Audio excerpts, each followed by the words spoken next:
Olá, de novo na nossa conversa da biologia das palavras. No último programa, se eu bem estou lembrado, falámos sobre as questões relacionadas com os diabetes.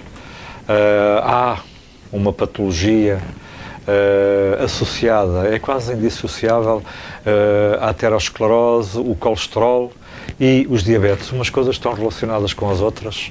E de facto, em termos de complicação fisiológica, em termos de fisiopatologia, por vezes a manutenção do equilíbrio por meios medicamentosos nem sempre é fácil.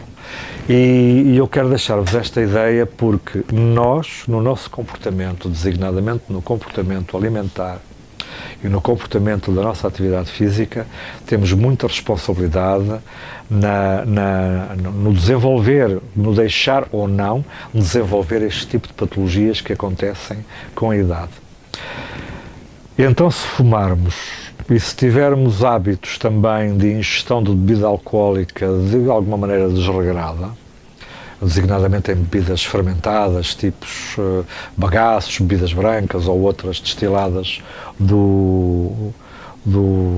eu disse bebidas fermentadas, mas não eram bebidas fermentadas, queria dizer, bebidas destiladas, com grande teor alcoólico. Normalmente isso conduz-nos para situações de debilidade fisiológica que nos pode levar, e leva, na maior parte dos casos, a complicações que conduzem inevitavelmente a este quadro. Uma vida mais curta, uma vida com menos saúde, e da vida mais curta, a morte precoce. Reparem uma coisa, uma ingestão de alimentos com altos teores de colesterol, e, como parênteses, o colesterol é um composto muitíssimo importante para a nossa vida.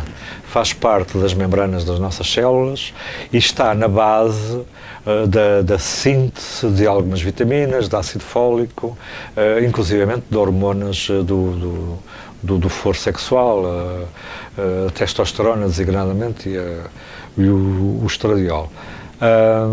E nós precisamos de colesterol.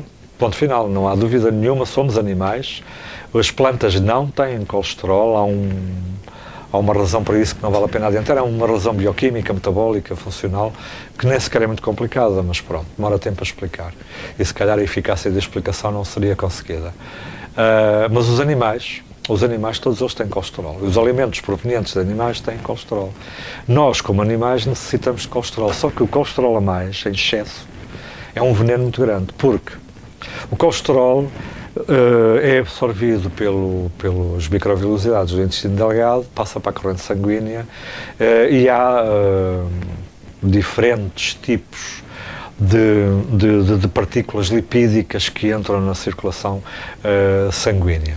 O colesterol, nós temos dois tipos, o HDL e o LDL. São as partículas de baixa densidade e as partículas de alta densidade. O dito mau colesterol são as partículas ou as lipoproteínas, melhor dizendo, de baixa densidade. As lipoproteínas de alta densidade, o HDL, é o dito colesterol bom.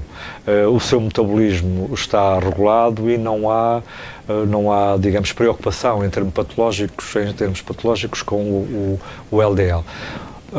O HDL, perdão. O LDL, nós podemos ter problemas se ele estiver em excesso. E reparem, porque o LDL atravessa com alguma facilidade a membrana, a parede dos vasos sanguíneos. A parede dos vasos sanguíneos é formada no seu forro interno, aquela camada de células interna que protege as artérias e as veias, é forrada internamente por células ditas do endotélio, porque aquele tecido chama-se um endotélio. E quando estamos em situação de tensão alta, por exemplo, um fumador que tem a propensão para ter a tensão alta, porque ele está a fazer uma coisa completamente anti-natura. Nós, quando respiramos, a respiração, a expiração e a inspiração, na expiração nós colocamos fora dióxido de carbono e na inspiração colocamos dentro oxigênio. Se nós estivermos a inspirar fumo de tabaco, em vez de estarmos a inspirar oxigênio, estamos a inspirar dióxido de carbono. Logo, o corpo está imediatamente, em termos fisiológicos, sistémicos, integralmente, a funcionar mal, porque em vez de entrar oxigênio, entra dióxido de carbono. A tensão arterial aumenta logo. Ou seja, o coração tem que bombear mais rapidamente o sangue, de maneira a que ele circule mais rapidamente, que se renove mais rapidamente, de modo a conseguir fazer penetrar na nossa corrente sanguínea o mínimo de oxigênio que temos, que necessitamos para viver. Então, os fumadores estão logo a fazer uma asneira imediata. Estão a colocar o gás exatamente contrário àquilo que é necessário para que nós tenhamos uma vida e uma fisiologia normal. Nós precisamos de oxigênio e de expulsar o dióxido de carbono. Nós... Bem, agora atrapalhei. Desculpa. Podes depois fazer uma emenda?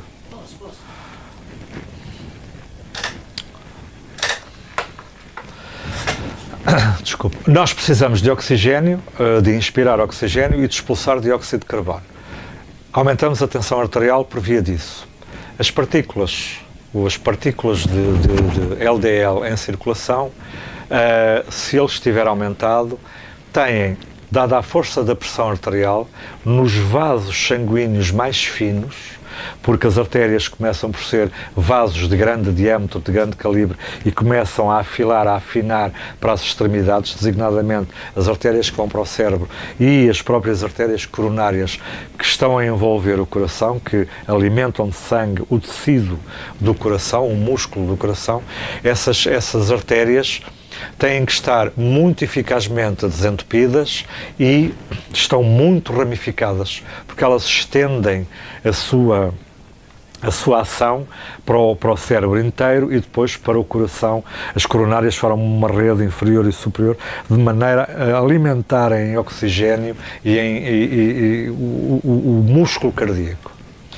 Se o colesterol for elevado, decorrente de uma má alimentação, ou inclusivamente até decorrente do próprio metabolismo que não está a funcionar tão bem como estaria quando éramos novos, como estava quando éramos novos, ou mais novos, nós temos permita-me uma expressão, é quase que um empurrar para a zona da matriz endotelial de colesterol, de LDL, do mau colesterol.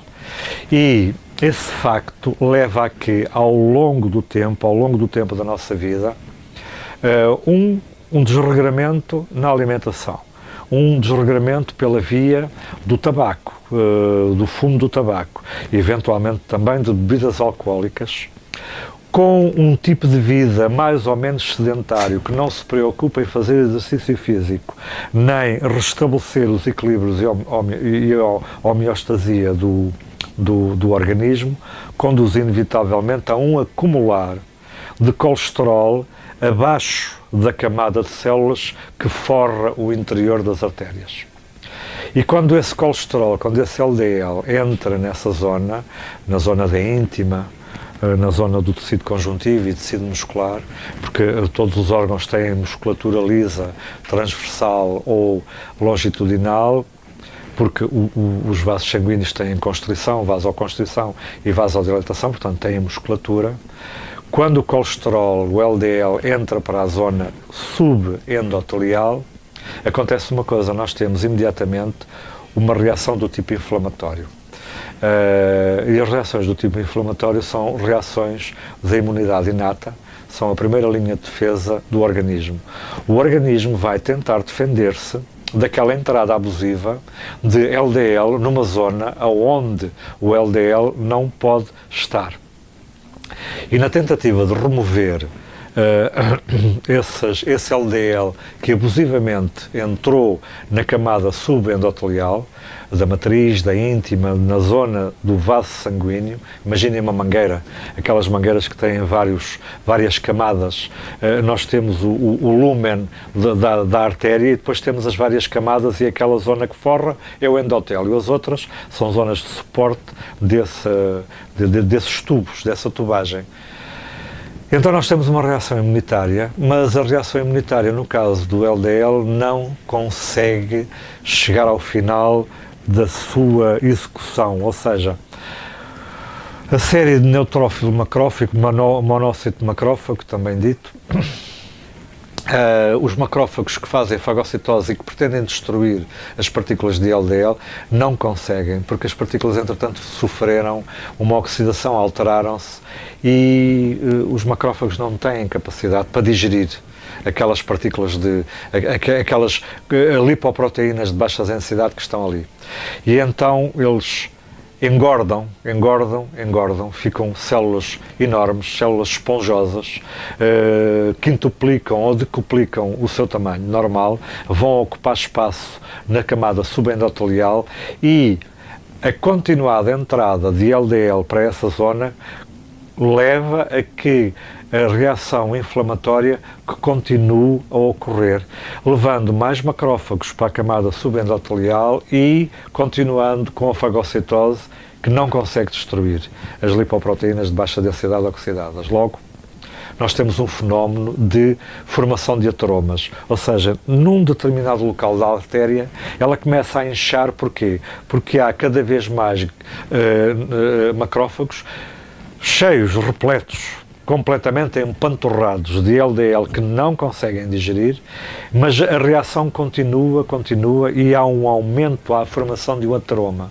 E o ateroma vai provocar a redução do diâmetro do vaso, até que acontece uma de duas coisas. Interrompe o fluxo sanguíneo, porque já não passa mais nada, o ateroma aumentou de tal maneira o tamanho que o fluxo sanguíneo só se dá por uma estreita faixa da artéria, ou então, nos casos mais graves de tromboses, acontece o rebentamento do ateroma e então aí dá-se a coagulação, a formação de um coágulo que interrompe a chegada de sangue aos órgãos.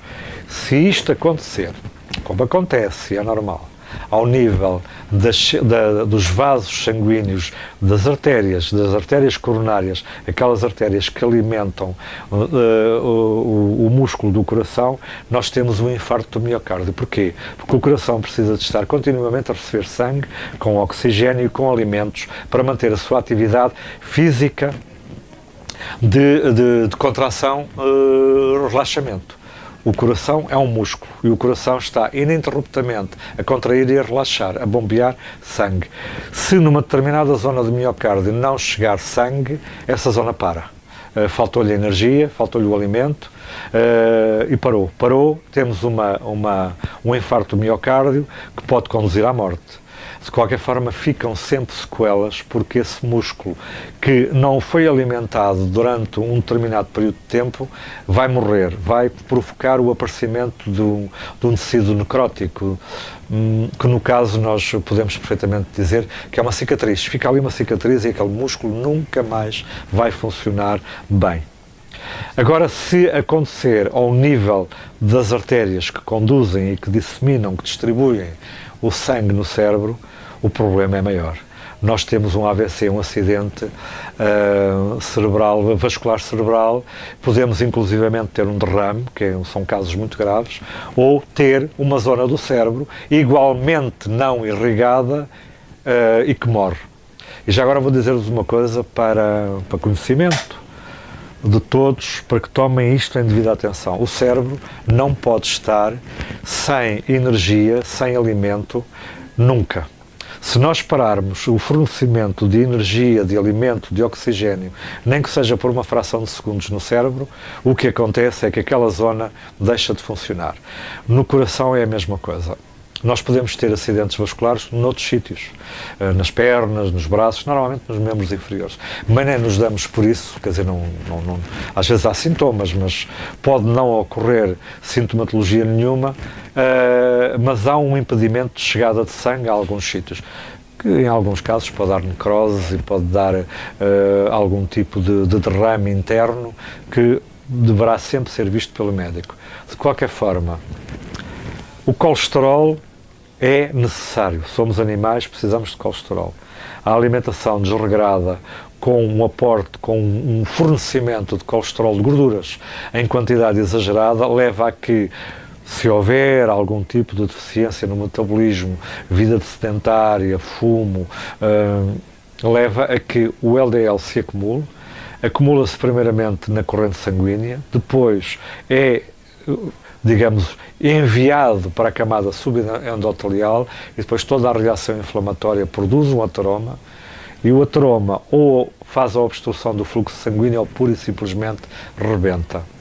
E nós temos um infarto de miocárdio, uma trombose, uma crise isquémica, um acidente cerebral vascular ou vascular cerebral e temos um problema de saúde que, em geral, faz perigar a nossa vida ou então debilita-nos para o resto da vida que ainda nos falta viver. Tomem atenção a todas estas vertentes de um bom modo de vida, com exercício e boa alimentação. Caminhem muito.